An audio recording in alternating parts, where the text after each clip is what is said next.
Kui te kasutate oma toodete puhul erinevaid komplekte, nagu näiteks lisade komplektid, kruvid, poldid, erinevad asjad, mis kaasa lähevad tootega ja ei nõua eraldi operatsioone või näiteks tihendite komplektid, pakkematerjali komplektid, nagu näiteks siin pakkekomplekt S, mis koosneb siis 3 materjalist, siis selle jaoks on olemas Esilis täiesti võimalus ning selle nimi on mittetoodetav struktuur. Olen siis teinud ühe pakkekomplekti ning vaatame, kuidas see struktuur välja näeb. Võtan siit artikli pealt siis avastruktuur ning struktuur nagu struktuur ikka, ehk siis komplekt peareal ning alla tulevad materjalid, palju neid siis igat ühte siia kulub.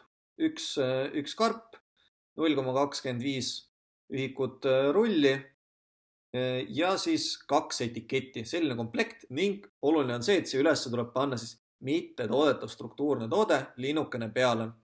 Ja soovitan veel seda, et tehke eraldi tootmistüüp antud struktuuridele, mis siis on mittetoodetavad. Ning kui ma nüüd soovin sellist komplekti Google'i panna, võtan siit kopiga kaasa näiteks, siis vaatame mõne struktuuri, võtame siit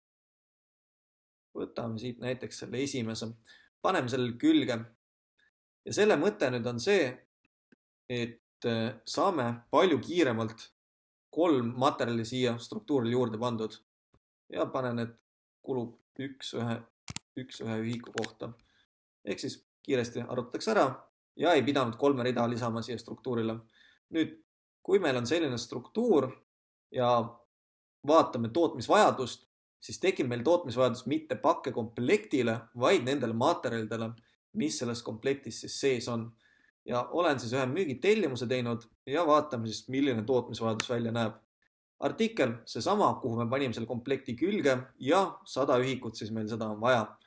Ja kui me arutame sellele välja vajaduse siin tootmisvajaduse aknas ja vaatame, mida meil ostuks soovitatakse, siis siia ostuks soovitatakse meil tegelikult, nagu näeme, siis käsipakkekile, papp, karp ja etikett, mitte komplekti ja siis sellele on arvutatud juba kogused välja. Ning samuti, kui vaatame tootmise poolt, siis näeme, et toota soovitatakse peatoodet ja mitte jällegi seda mittetoodetavat struktuuri. Ehk mittetoodetav struktuur on meetod, kuidas hõlbustada struktuuride sisestamist komplektide korral.